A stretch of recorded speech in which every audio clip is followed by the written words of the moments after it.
Hey everyone, this podcast is for entertainment purposes only. Although I am a licensed clinician, I'm also just a person. I love to be able to be in my real life and speak from that point. And that's where this podcast is coming from. So enjoy.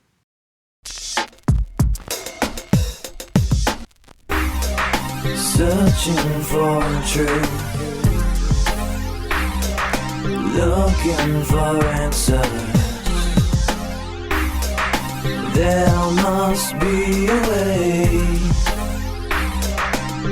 to another day.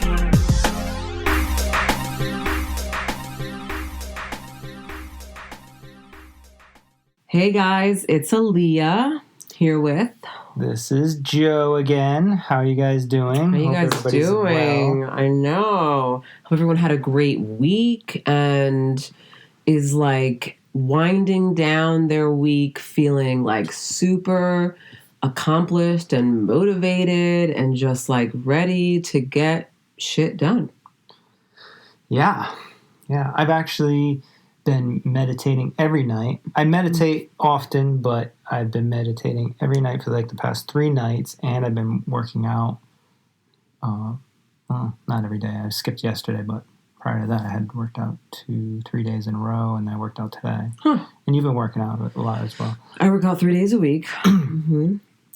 But yeah, I'm just trying to get my shit in order for this year. We're still in January, just trying to build that momentum, for the rest of the year. And that's I've been seeing a lot of stuff, people posting, that line from that song, it's a new dawn, it's a new day, Mm-hmm. I'm hearing that a lot right now, ever since really yesterday. because yesterday was, from my understanding, the inauguration, right? Yeah, it's kind of, to me, it's, I guess, my personal opinion is irrelevant in my life. But to me, it's the same day. And I need to be clear that it doesn't, even if it was another Republican getting in there, I'd feel the same way. Yeah. To me, it's just the same day because I know that at the end of the day, those core issues, those deep core issues, the systemic racism, all that stuff, would I love to live in a world, obviously, if I had the ability to create my own world, one of the things that I would create in that world was that there would be no racism. However, I would still make sure that every person in that world that I created had their own religion, their own values, their own beliefs, their own opinions. But racism, I'm not really a fan of, so I gotta get rid of that one. That one can't come. That one's not allowed. Yeah, there's a lot. And actually, let me be clear. If I actually had the ability, because remember, I think it was the other day we were talking about racist, right? Mm-hmm. And you had posted that post about, if you don't hate anyone, meaning meaning KKK, this and that, pedophiles. Anyone, right? I was like, don't hate anyone. And you were like, well, then don't like this, right? And only 20 people liked that post. It was crazy, yeah. There was 75 people looked at it and 15 people liked it. And so I'm one of the people that looked at it and didn't like it because I had to question myself. I was like, do I hate anyone? Now, I don't hate people, let's say, in my, people in my core, right? So I don't hate, family, friends, even people who I used to be friends with who I'm no longer friends with, people who I had, just kind of conflict with. I don't hate, patience. I don't hate any. So on that level, no. But then I started thinking, wait, this includes even people who I haven't really come across of, right? So this includes all types of people. So let me clarify, because some people might not know what I posted. But I posted it was a picture of Martin Luther King and a quote by him, and said, I'm probably hacking this up a little bit, but essentially...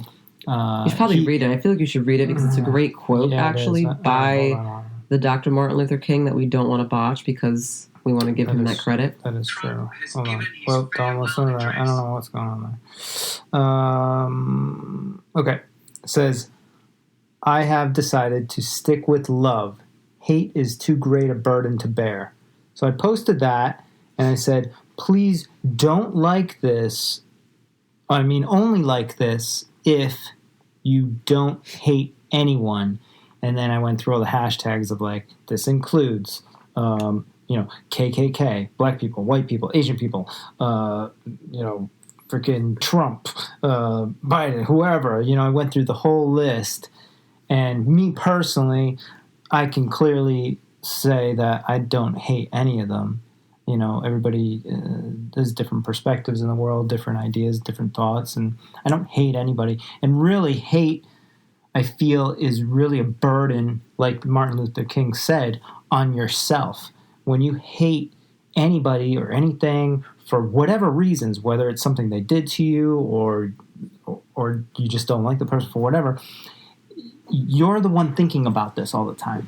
You're the one that's worried about or cares that someone dislikes you or you just dislike them because they did something to you and they don't deserve your love or attention or whatever.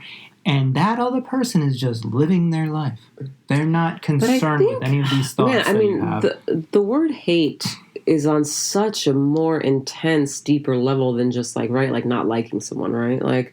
And so I think that's why I really had to think about, can I like this post or not? Because I was like, wait, all right, let me separate, right? So there's not liking someone, and then there's just strong level of just your inner core in your gut. I hate, you're just and that exerts way more energy and exhaustion than not liking someone. So I was like, man, have I ever really felt that way? Now, I've had moments where, let's say I'm just driving in the car and someone cuts me off and I'm just I hate this guy. But that's just me, just in a moment of reactivity because I'm annoyed that this person just cut me off, Yeah. I don't really hate him, I think I might be more talking about anything or person that you hate that is that you think about sometimes or often. But not even think about though, because someone can hate the KKK but not think about them, but have strong hate for them. True. And did you ever hear that I think there was a documentary I actually made. I forget the name of it. There was a black guy who set out to purposefully go interview and have conversations with all the leaders of the KKK members. Well, that's not even... There's a show on Vice. Oh, there's a show? There's a show on Vice called Something Thy Neighbor. Or Something Thy Neighbor. I forgot what it's called. You guys may know what it is out there. But Respect Thy Neighbor or something like that. And basically he's a comedian and he's English. Oh, yeah. But he's not white. He's Arabian or something. Right, and he goes and he speaks to members of the KKK. Yeah. And he's in their house, he's speaking with them, and they're spewing stuff that's totally But the way he's they have very cordial conversation. And they end up having some, what is it called? They have agreements or understandings of each other's. Then, in that same episode, they then go to the neighbor's house because the neighbor of this man who is in the white supremacy organization or whatever, the neighbor of the man is I think he's a pastor, and he adopted a black daughter, and he lives right next to this guy. Yeah. So then the host, the comedian guy, brings them to speak to each other, and again they're speaking at a very the pastor. The pastor's look, I know how he feels, and they're all cool with each other. He's look, I mean, I'm not going to necessarily invite him into my house, or anything like that, but it's hi, goodbye, how you doing, there's still a level of just, I guess, just being cordial and hey, look, I get that that's as long you, as you're not as long as we're not hurting each other, right? Physically harming me, right. Yeah. It was a really great episode, actually. I mean, that's a very extreme case, right? Kind of, right? You're just talking about real hatred towards a whole group of people. A whole group of people, right? But I really just trying to just break it down in real. There's a lot of people that hate, maybe even, I don't know, close people to them that harmed them when they were children or something, right? And as they grow up, they're remembering these things. I mean, you probably deal with this all the time, and that's what's holding them back from moving forward in life mentally. Am I correct? It's not. Well, I mean, I wouldn't say because I gotta tell you, always I don't weighing even, on them, right? Yeah, it's always there, but I don't whether they even think work about it or with. not. It's not even like the hate that I'm working with, because that's not even like that's like what I'm working with more is more of like the anger that they have, and more of the fear and anger and sadness. Hate's in there, but it's not like the target, because we all know that the hate is coming from these other deep places, right? So I'm going towards the deeper places because hate is just a secondary. Is there like a goal of like forgiveness at some point you're hoping to reach? Mm-hmm. Right? Because forgiveness, acceptance, forgiveness, it is, which not everyone can achieve, by the way. Right. I feel like, and that's okay. I want to be clear on that too. True. I just feel like if you can get to that point, it's the greatest liberator, and it makes you feel so free from that negative connection that you had with that person. And in your own life moving forward, it's just like a weight off your shoulders. Am I correct? Absolutely. Right. To have any feeling such as hate, resentment, or anger, let's say those let's say those three, just for, attached to you, and internally inside of you, whether you are compartmentalizing it, internalizing it, whatever you're doing with it, it's there, but holding on to it is such a barrier for anyone to really be able to move forward in the healthiest way possible. So particularly with like other relationships, not like, listen, I'm like generalizing this whole entire thing. Okay. I'm saying in general, I'm still going back to that post you put, because I'm still thinking about, can I press like? But because I value not being a hypocrite. I really do. And so to me, I'm not going to press like unless I really check myself first. So have you thought about this yet? No? I have thought about it, and I've really deeply thought about it. And I got to tell you what I thought about. So as of right now, having this conversation and having really processed it in terms of hating anyone, I don't. As of right now, in this moment, meaning like I don't hate anyone from the KKK. I don't hate any, however,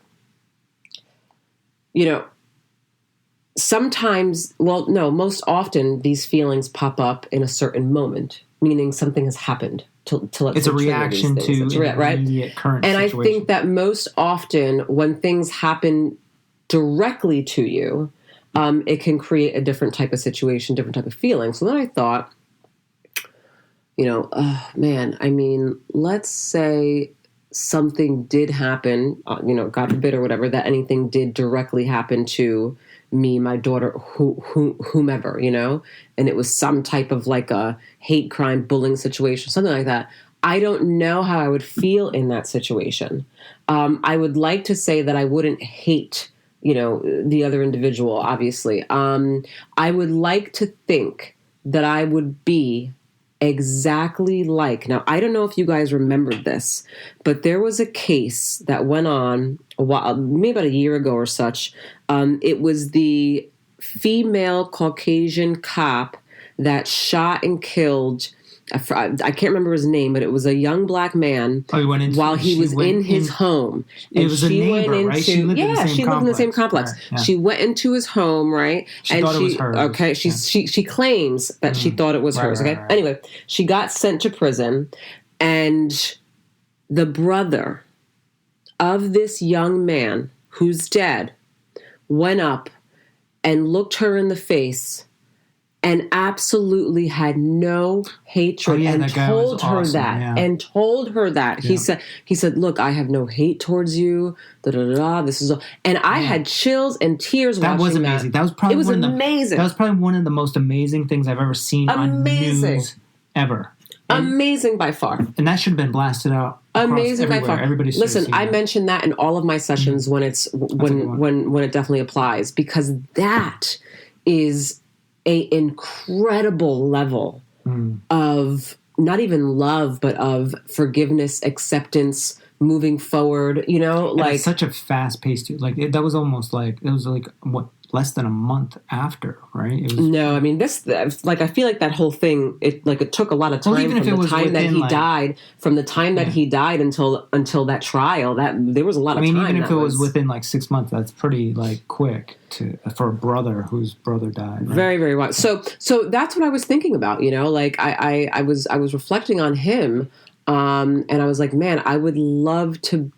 That's what I would hope that I would be able to have. Again, I don't know because I've never, thankfully, been in that situation. But I know right now I don't have any hate. I mean, I've had members from the KKK, white supremacist groups as patients. And it's not like they chose me; they were just kind of given to me, because we were in treatment. But I mean, I'll tell you, those were very fascinating to me in terms of just working with that dynamic. That's an interesting dynamic. Okay. Yeah. Like these kids have swastikas and everything tattooed on their arms, and here I am. Right.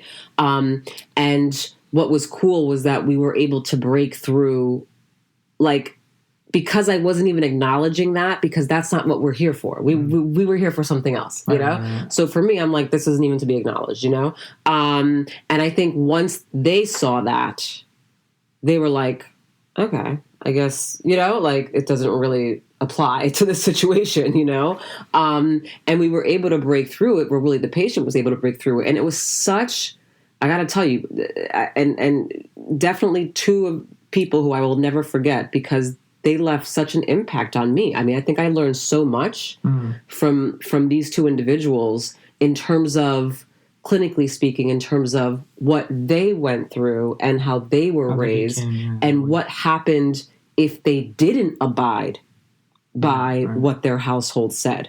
Which, please understand, by the way, if they didn't abide by what the household said, I mean, not a situation that, that anybody wants to be in. So you would, without getting too deep into it, you would agree that I guess racism is a learned behavior. Oh yeah, I mean, it's something that definitely, right? I mean, if let's say I was racist, I learned that from someone, which means I learned that from my family, right? And then that means that my family learned that from someone, and they learned that from someone, and right? Where do we learn our values or beliefs, like initially? Like where do those really come from? Now we do have a choice at some point, right? To either create our own and say, you know what, I don't want to take this on and move forward, or not. I will say, though, there are going to be some situations, like I think the two that I mentioned, or many other ones like that may be a little more difficult to do that. It's embedded so deeply. Well, not only is it embedded so deeply, but the ramifications. Oh, yeah. Their whole world is going to crumble. The ramifications of not abiding by that are horrific. Right. Or I'll say can be horrific. So it's a little different than just a simple, be nice to people, like belief system and value versus that, right? Same thing with religion.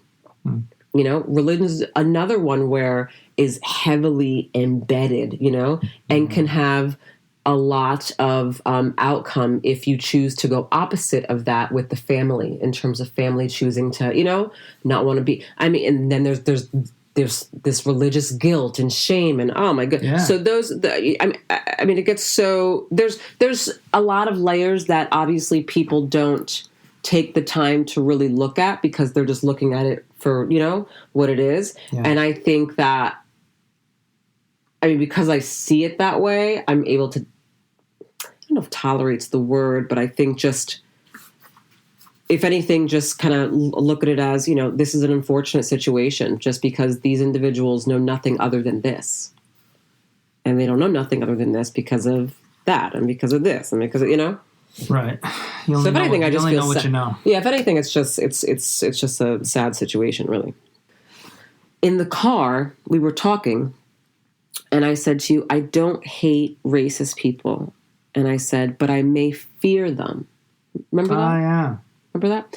And then you were like, why do you fear them? And so I got into it more, and I was like, I think I fear them because when when there, and this is one of the reasons also why I don't watch the news, but if I do hear something, again, if I do see the news, it's coming from like someone posted something on Instagram. I don't like actually go to the news and watch anything. But when I do see something and they portray a lot of these racist individuals, people part of that, population, it's always something really like brutally awful.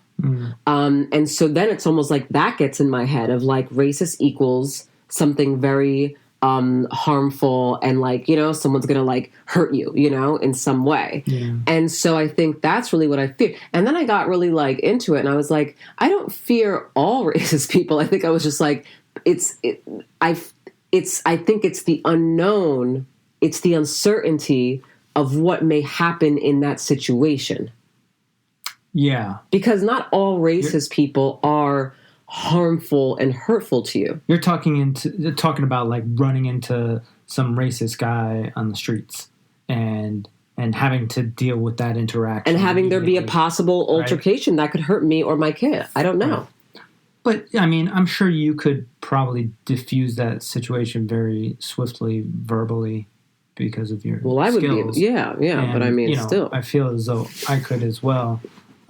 Because I truly do think about, if I see a racist or whatever, somebody that I know for a fact that something within their being raised, there was something there that injected that into them. They weren't just like one day like, yeah, fuck that, I hate black people. It was like that was a long time, like you were saying, built into them, whether it's like kids. Forced into them through because kids don't see color. So understand something. If the little boy comes from a racist family is hanging out with this little black boy at school, he's just like having fun, right? But then guess what happens when he goes home? Right. My dad was just telling me the story about how when he was like 7 or 8, they used to drive down to I guess it was. This is back in the early 1950s, and him and his buddies, they went to this pool that was closer to his house, but it was like a more black community, so there was more black kids there. But him and his buddies didn't care. They were just like, that's the closest pool. It's hot as hell out. We're going there. And I guess they had been going there for a while, and then I guess one of his buddies' parents drove by and saw them, because you can easily pick out like the 3 white kids out of the pool, right? And their names got called over the announcer, and then they made them come out of there and got in the car, and the parent was like, you can't go to that pool, go to the other one. And they were like, fuck that shit, we're not going 3 miles to this other pool just because white kids are there, right? But anyways, I guess then my dad went home, and he had no understanding of this, because my grandfather did not raise racist kids, right? And he was just like, Dad, why can't I go to that pool? And he said, you know what? I don't see anything wrong with you going to that pool.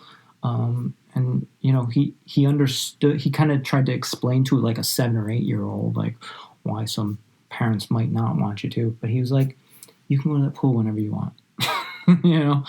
And my dad continued going, and but some of his friends couldn't go with him. Anyways, I went way off on this one, but I thought it was a good story to share. But yeah, that's where I come from. That's my background. But a lot of people are completely opposite of that, and they're more scared.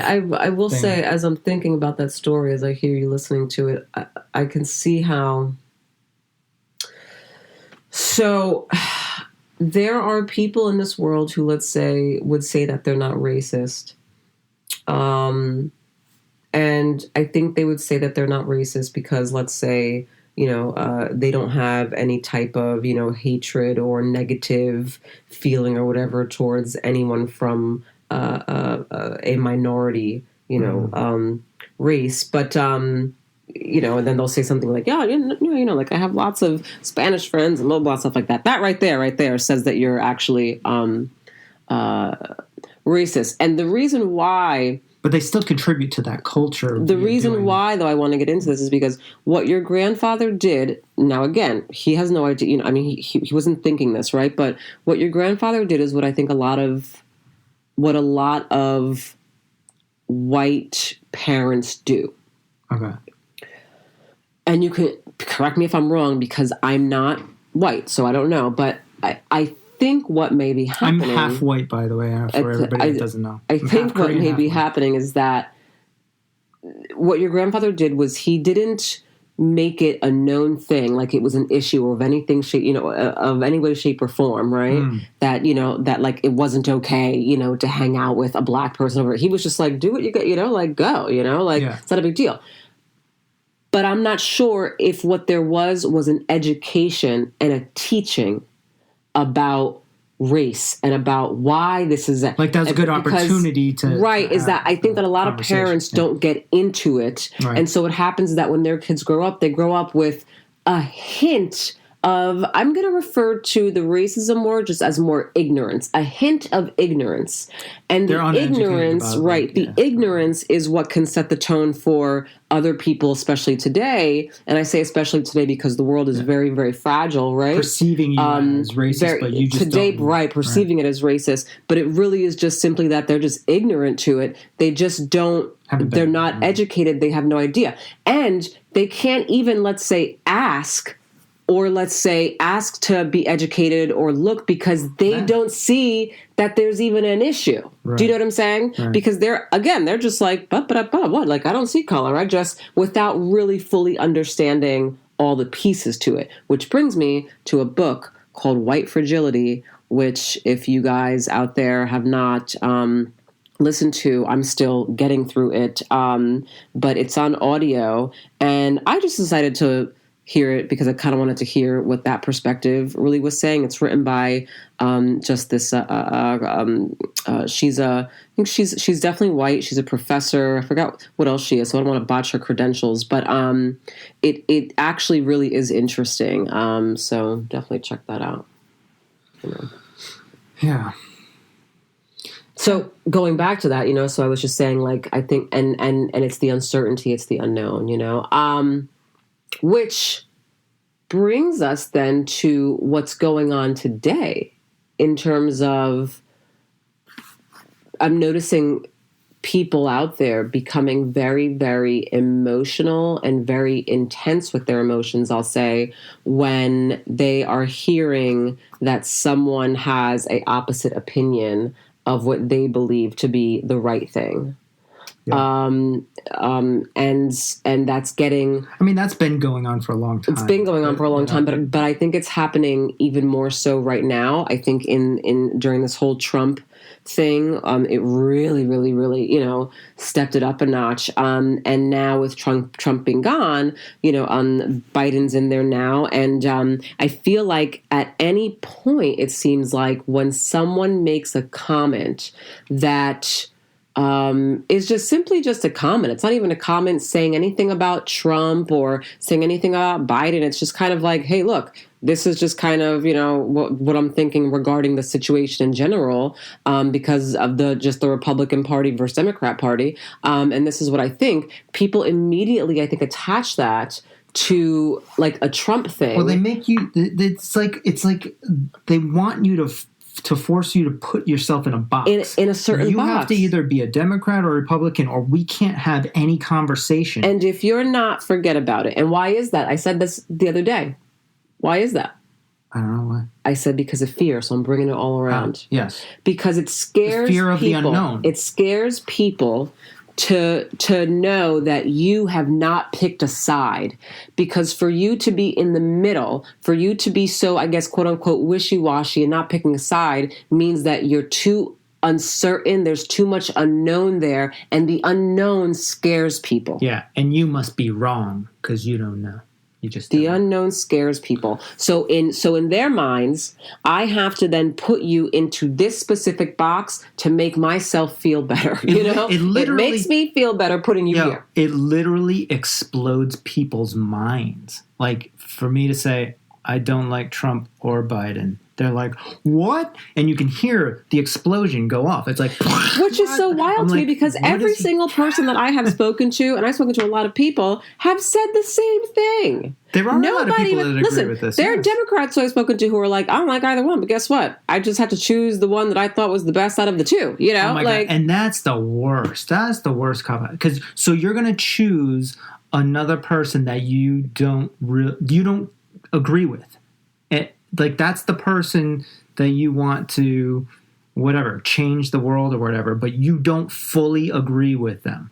I would much rather. I don't think it was a matter of not fully agreeing with Biden from what I took from these people who I spoke to. I think it was just they just don't think Biden's like. I mean, have you heard the guy speak? Not speak, whatever. But side note for a second, I mean, he literally was heard. He literally was heard. I don't know what speech or where the hell he was. It was not too long ago, but he kept referring to Kamala Harris as President-elect Kamala Harris.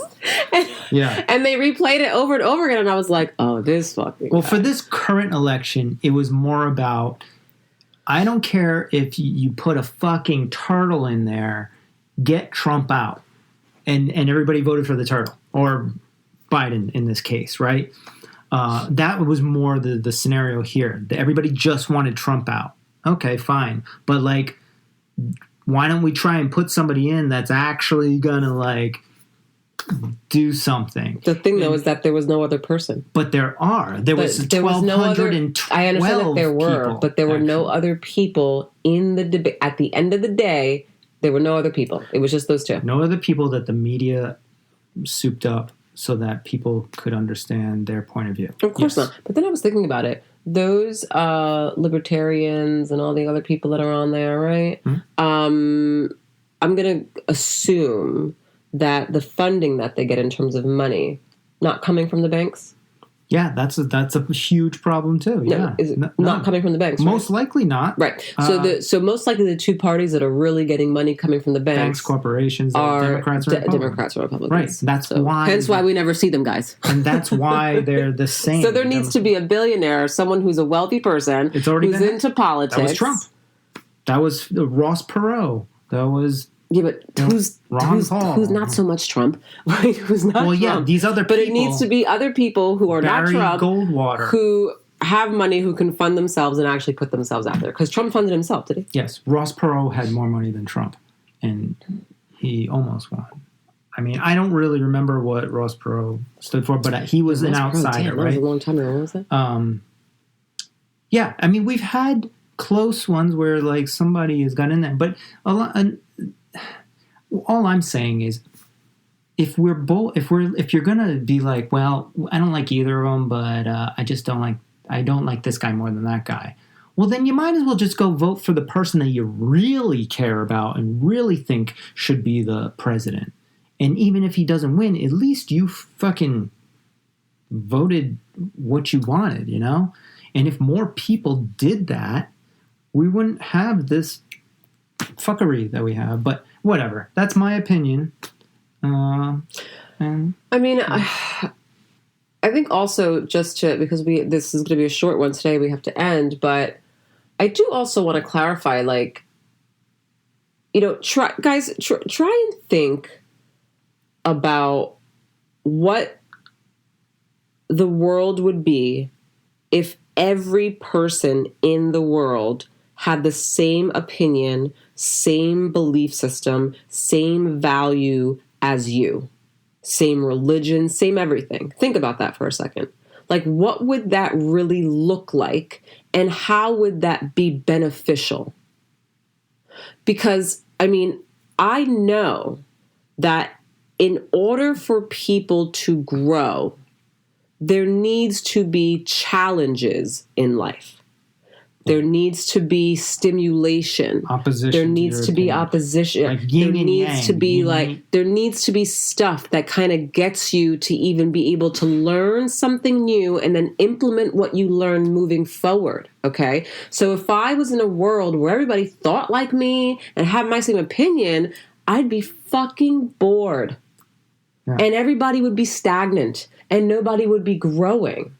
So I do quite like and do appreciate the fact that we live in a world where, man, I can have conversations with people who have totally different, which I have, totally different belief systems than me. And I actually like learn something, just even about myself. Right. You know, I may not take their belief on, but like I still learn something about myself within that conversation. Whether I got pissed off, and please understand something, just for you guys out there listening, if you get pissed off at what somebody else posts because their opinion is not the same shit as yours, you just grew. You just learned something. Now, again, that means that you learned something about yourself. Now, you may not know that you learned it yet. It may take you a month. It may take you a year. But understand something. You learn something. Okay? So, that shit gets me really, I get really, really into this. Yeah, I mean, it's when you can have a conversation with somebody openly and talking about this topic, you can easily say, hey, you can learn something from talking to somebody that has a different opinion from you. And most people would be like, yes, I realize that. I understand that. But nobody ever actually acts upon that. Not I'm saying nobody, but some people choose not to use that as an opportunity, and they just use it as a moment to be like, either I'm better than you, or you're wrong and I'm right, or whatever, instead of just being like, well, maybe we're both wrong, or maybe we're both right, or maybe you just have a different opinion, and maybe I'll learn something from you and you learn something from me, and then we move forward and try and find common goals, But you got to actually have a conversation to like get to that point. I try not to like be like, oh, he's this, he's that. Like putting people in boxes is the worst thing you can do for your own mental progress, I think. I mean, I come from a field where we put people in boxes, but I try. Well, I say that all the time, like with your, and I'm not saying like with therapist labeling or even like diagnosing people with certain things, and then that gets in your head. This is me. This is what I am. There is no way out of it. They've done studies on this. That is not true. But I will say though, as another part of that, just to go opposite of that, is that I can't tell you how many people who I have seen in my office since 2003, okay, do want you to tell them what is this? Because they've spent half their life their whole what's going on with me? Where's this coming from? Oh, to give them a label. And when I say, well, you know what, you do have this, or this is going on, it gives a certain level of like, oh, okay. All right, now I know, okay, because I've been like fighting over and over again. I'm like, what is this? Am I just insane? Am I just crazy? And then when I do that, now, needless to say, I understand there are some labels that I don't throw out too quickly because I don't think it's beneficial for certain people. And so you got to be careful about that. But, I think it's okay as long as whatever that label is can be modified. Like, I don't know, if you have... I don't know what's something like if you're OCD, right? Oh, your label is OCD. You have these tendencies to do things repetitively or whatever. Well, modifying it would be you're just someone who has obsessive compulsive thoughts. But at least that sounds better. What I'm trying to say is like as long as you're giving them hope, like here is your current situation, but this is what we're gonna do to try and work you out of this if this is something that you want to do. If you don't want to be OCD anymore, then okay, there is a path out of that, right? So here's the start, OCD. I just labeled this, but here is the end. Maybe 70% of that OCD can disappear if we do these actions over the next 5-10 years or whatever, right? You know what I'm saying? And I'm really simplifying this because I understand that these types of things are no easy task. But for me, I don't think anything is easy, and I don't think anything is impossible. No, nothing's impossible. So if somebody was to want to do that, I would make sure that they understood that it is possible. Instead of being like, no, actually, all the studies done over the past 30 years say that it is impossible for OCD people to ever get rid of OCD, and blah, blah, blah, blah, blah. Then you're just like, here's your box, see you later. It's definitely not impossible. And I'm just using OCD as I don't know anything about, I'm kind of OCD, but I don't know anything about serious cases of OCD. I'm just using it as an example. Yeah. It can be a zillion other things. Yeah. But anyways, yeah. Yeah. Well, so, I got to get going. But to wrap up, I mean, I I do hope that, I don't know, I guess when we do these, again, I'm not expecting really like, anyone to listen to our podcast and be like, oh my God, yeah, and like run with, what we're saying or Yeah. whatever. Obviously. But, I don't know. For me, I always hope that if I talk about something or if I say something, whether it be in the office or out of the office in my personal life, and I'm having conversations, that even if I said one thing, it can resonate with someone, whether it be, again, a month from now or a year from now or 5 years from now or 3 years from now. I don't really care Right. when it is, especially if I'm having serious conversations. I don't even care if something that I say now resonates with somebody, to make them think deeper and actually have an opinion that is opposite of mine. Right. Yeah, exactly. But all it did was, I'm hoping to like spark something, just spark conversation. Like, thinking. I really want you guys thinking, challenging, challenge your thoughts. Yeah. Challenge your thoughts. Let other people challenge your thoughts. Okay? Comment. Don't be afraid of conflict. Yeah, comment on our thing. If you dislike anything we said, please tell us, because I'd like to have a conversation about it and understand why you dislike it or why you like it or whatever it is. Yeah, definitely. Do not be afraid of conflicts. Conflict, if done in a very appropriate and assertive way, can be actually extremely good and very healing. So I think we can end on that note. Okay. Love you guys as always. Sending love out. Just good energy. And we're going to actually try and do a couple of these in the next week. Yeah. I want to. We'll see how much time we got. Okay. All right. Bye, everyone. Bye.